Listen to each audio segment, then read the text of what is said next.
என் நெஞ்சில் குடியிருக்கும் பார்வையாளர்களே, உங்கள் அனைவருக்கும் வணக்கம். முதலில் உங்களுக்கு நன்றி சொல்கிறேன். நிறையா வியூவர்ஸ் பார்க்குறீங்க, சப்போர்ட் பண்ணுறீங்க.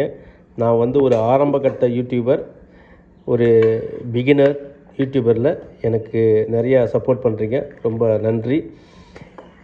இன்று என்னுடைய காலை உணவு அப்படியே நீங்கள் சப்ஸ்கிரைப் பண்ணிவிடுங்க. நிறைய பேர் பார்க்குறீங்க, ரொம்ப நன்றி. இது கேரட்டு பொரியல், பச்சை பீன்ஸ் பொரியல். இது நம்ம மாடி தோட்டத்தில் விளைந்த கோழி அவரை முத்தின கோழி அவரையினுடைய விதைகள், அது பொரியலாக இங்கே வந்திருக்கு. கத்திரிக்காய், நாட்டு கத்திரிக்காய், சுண்டக்காய் வறுவல். இதனுடைய பயன்கள் தான் பழைய வீடியோவில் பார்த்துருக்கேன், ஷார்ட்ஸில் பார்த்துருக்கேன், போட்டிருக்கேன், நீங்கள் பாருங்கள்.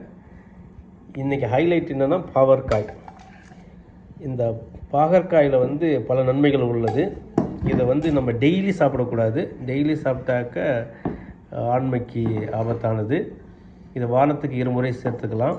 இதில் சி விட்டமின், ஏ விட்டமின் மற்றும் இரும்பு சத்து, பொட்டாசியம் இருக்குது. சர்க்கரை அளவை கம்மி பண்ணும்.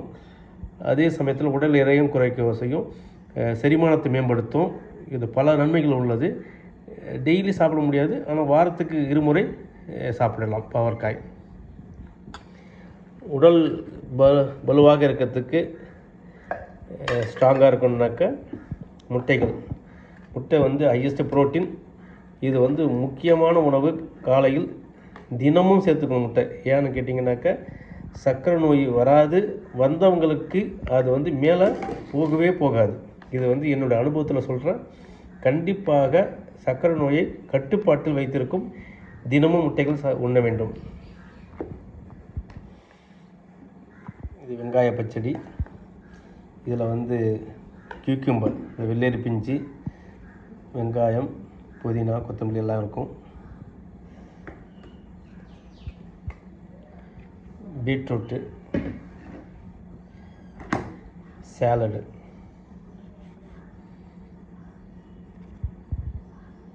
சிறப்பான சாலடாக இருக்குது இன்றைக்கி. இதுபோல் நீங்களும் செஞ்சு சாப்பிடுங்க.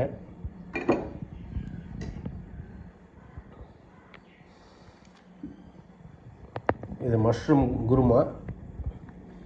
இந்த இட்லிக்கு, அதாவது இட்லி கொஞ்சமாக எடுத்துக்கணும். 2 எடுத்துக்கலாம், இல்லை 1 கூட எடுத்துக்கலாம். ஏன்னா அது ப்ரோபயோட்டிக்ஸு ரொம்ப தேவை தான் நமக்கு. கார்பு தேவை தான். இதை கொஞ்சமாக சாப்பிட்ணும். இது கருங்குருவை கஞ்சி. நான் பல ஷார்ட்ஸ்லையும் சொல்லியிருக்கேன், பல வீடியோலையும் சொல்லியிருக்கேன். இது தோல் நோய், தோல் அதாவது ஸ்கின், தோல் நோய் வராமல் இருக்கிறதுக்கு இது தடுக்கும். வந்தவங்களுக்கு இது குணமாக்கும். கொஞ்சம் கொஞ்சமாக குணமாகி நல்ல நார்மலான ஸ்கின் வந்துடும். ஸ்கின் கேருக்கு ரொம்ப முக்கியமானது இந்த கருங்குருவை கஞ்சி. இது நான் டெய்லி சாப்பிடுவேன். அதுக்கடுத்தது இங்கே வெஜிடபிள் சூப்பு. ஆவி பறக்குது பாருங்கள். வெஜிடபிள் சூப்பு மிகவும் அருமையாக உள்ளது.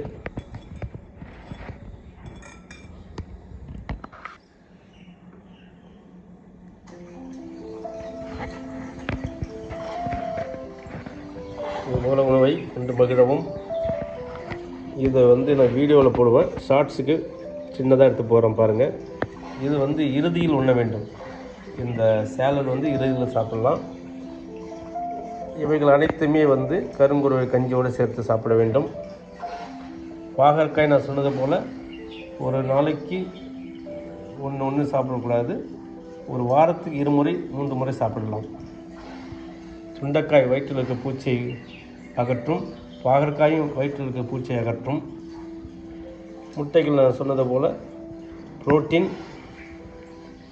இவை அனைத்தும் உடலுக்கு வலிமை தரும். ப்ரோபயோட்டிக்ஸ், நல்ல நுண்ணுயிர்களை வளர்க்கும். உடலை ஆரோக்கியமாக வைத்திருக்கும். ஹாஸ்பிட்டலுக்கு நம்ம போகவே வேண்டாம். குடும்பத்துக்கு நம்ம பெரும் உதவியாக இருப்போம். உடல் ஆரோக்கியமாக இருந்தால் பிள்ளைகளை நன்றாக படிக்க வைக்கலாம். ஆன்மீகமும் வளர்ந்து வரும் நம்ம கூடவே. உடல் ஆரோக்கியமாக இருந்தால் கடவுளுக்கு நன்றி சொல்லணும். இதை சமைத்தவங்களுக்கு நம்ம கோடான கோடி நன்றி சொல்கிறோம். அது ரொம்ப முக்கியமானது. ஏன்னா நீங்கள் எல்லாம் நினச்சி பார்ப்பீங்க இவ்வளோ ஐட்டம் இப்படி காலையில் இப்படி செஞ்சாங்கன்னு. அவங்களுக்கு வந்து நம்ம நன்றி சொல்லணும். நன்றி சொல்லும் விதமாக இந்த வீடியோ நான் எடுத்திருக்கேன். எல்லோரும் பாருங்கள், எல்லாருக்கும் ஷேர் பண்ணுங்கள். இதுபோல் சாப்பிட்டு நல்லா உண்டு மகிழ வேண்டும் என்று இறைவனை வேண்டுகிறேன். வாழ்க வளமுடன். நல்ல நாள், இந்த நாள் இனிய நாளாக இருக்கட்டும். நன்றி, வணக்கம்.